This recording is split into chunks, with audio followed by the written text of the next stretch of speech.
छत्तीसगढ़ी साहित्य का काल विभाजन।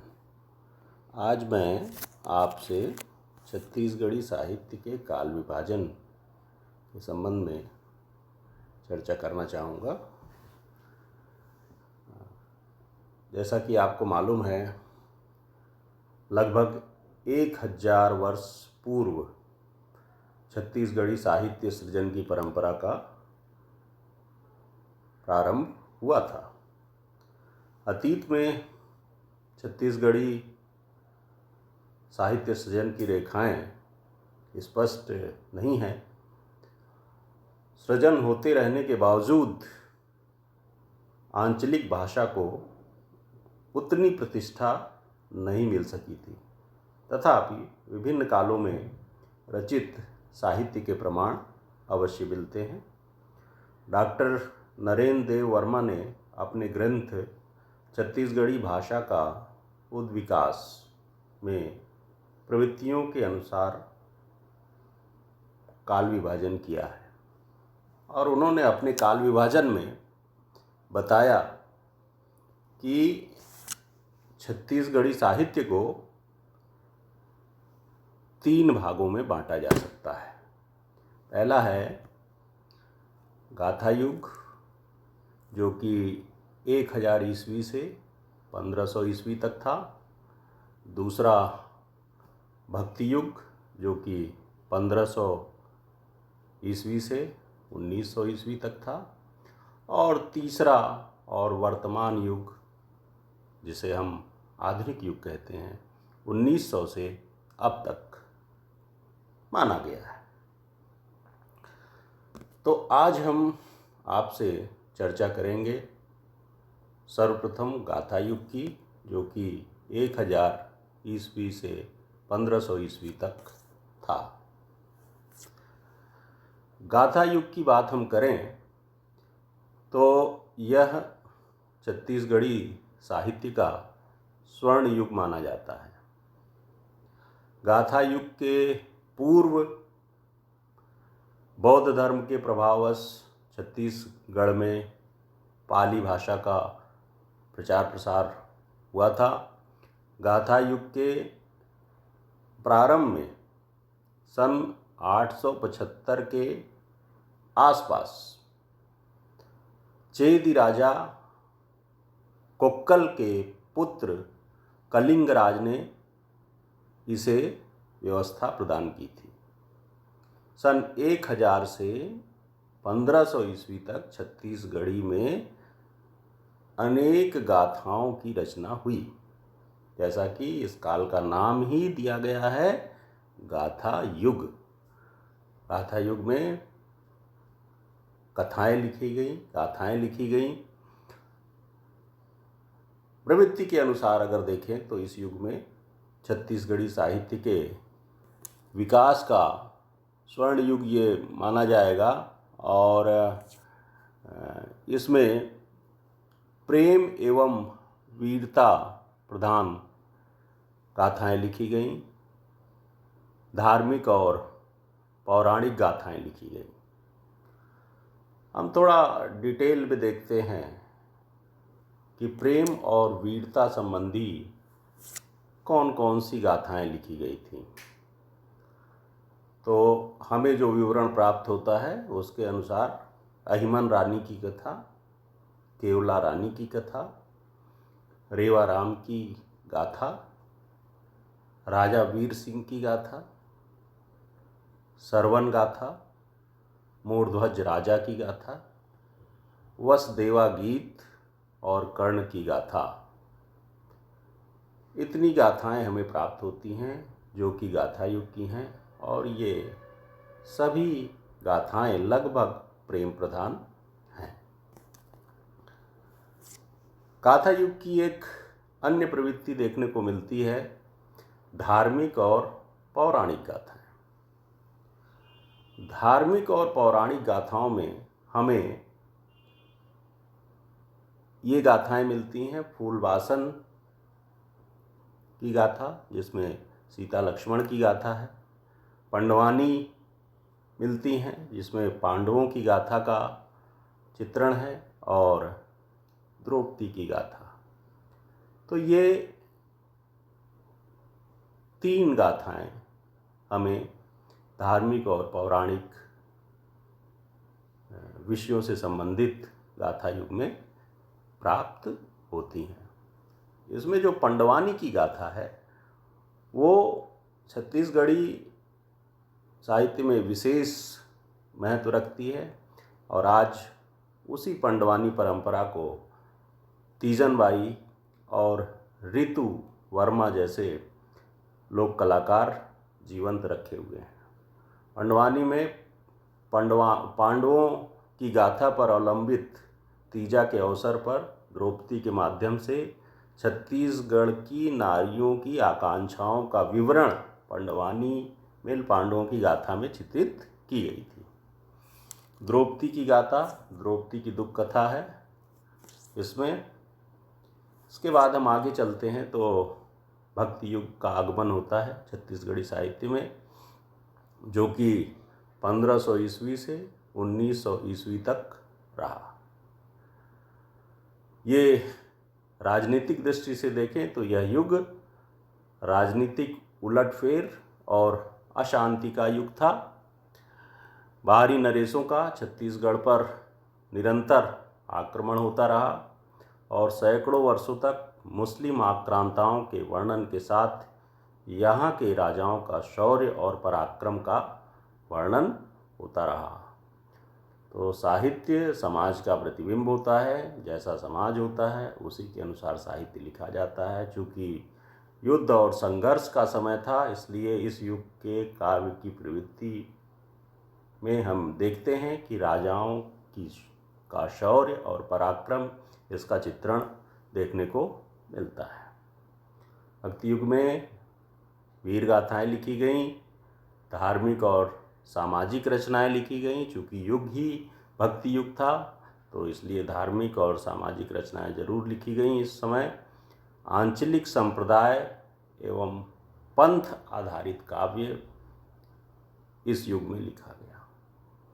तो हम इसमें आगे बढ़ते हैं। भक्ति युग में क्या क्या लिखा गया?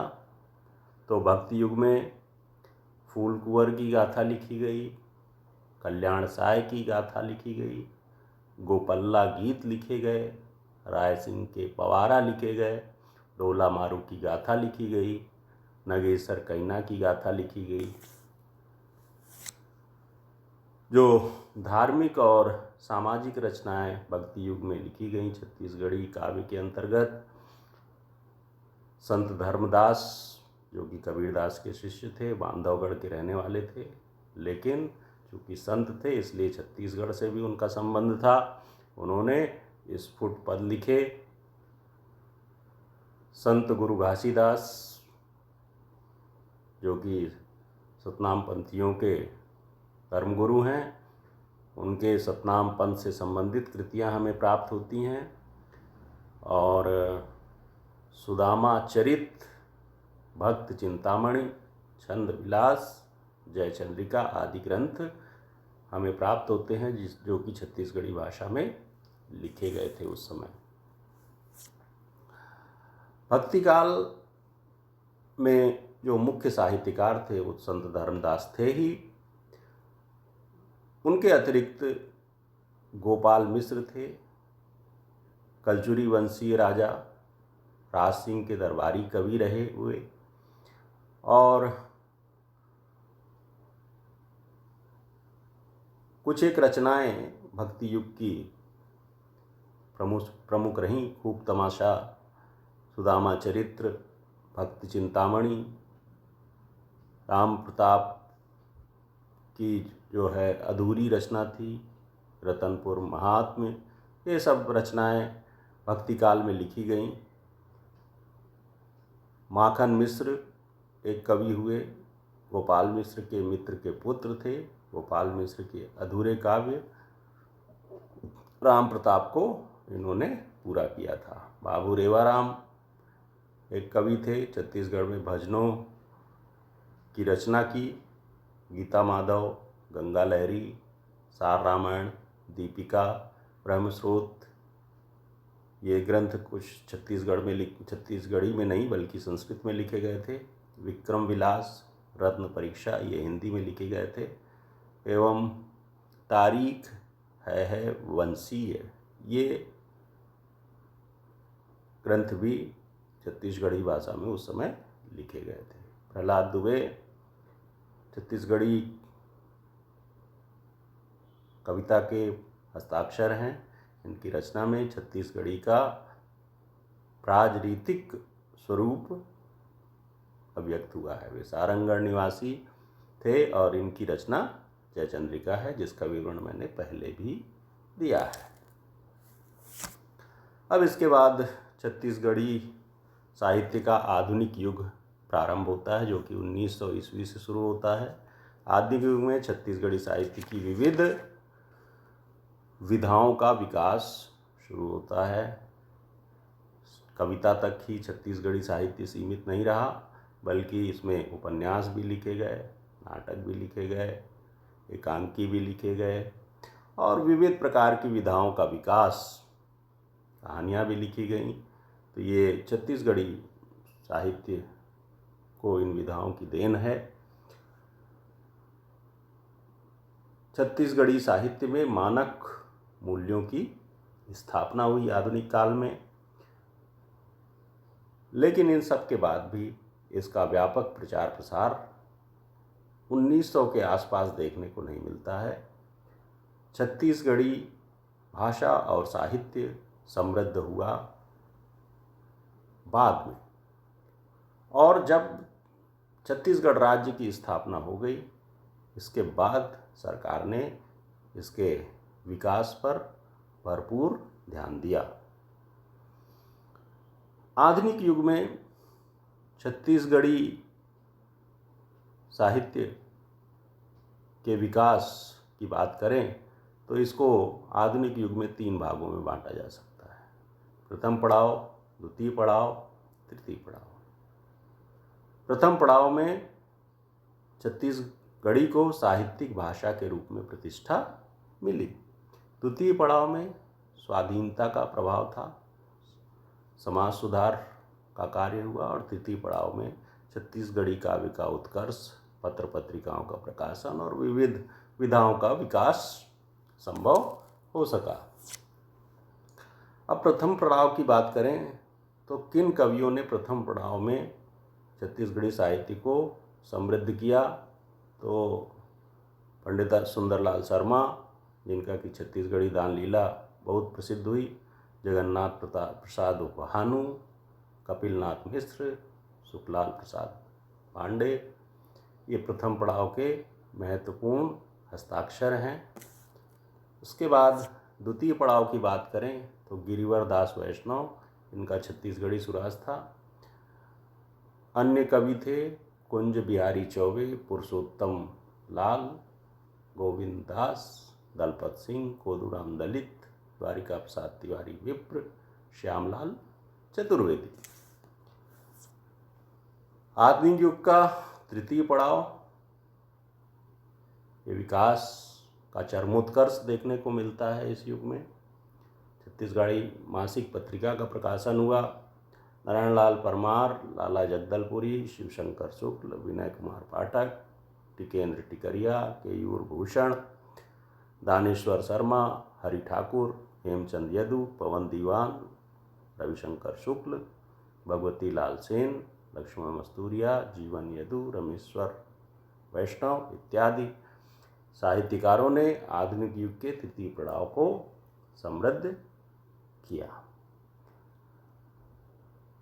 छत्तीसगढ़ी साहित्य के विकास की बात करें तो आधुनिक युग में छत्तीसगढ़ी साहित्य का पर्याप्त विकास हुआ है।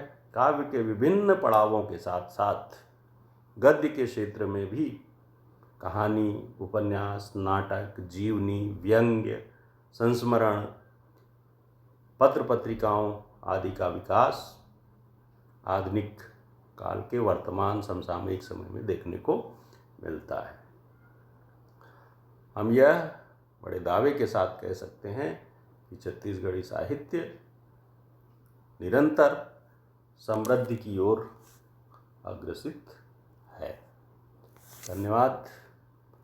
नमस्कार। प्रतियोगी परीक्षाओं की तैयारी कर रहे विद्यार्थियों के लिए और स्नातकोत्तर में अध्ययन कर रहे छात्रों के लिए, ऐसे छात्रों के लिए जो कि छत्तीसगढ़ी भाषा और साहित्य में स्नातकोत्तर की उपाधि लेने के लिए प्रवेशित हैं, उनके लिए यह वीडियो उपयोगी होगा। धन्यवाद।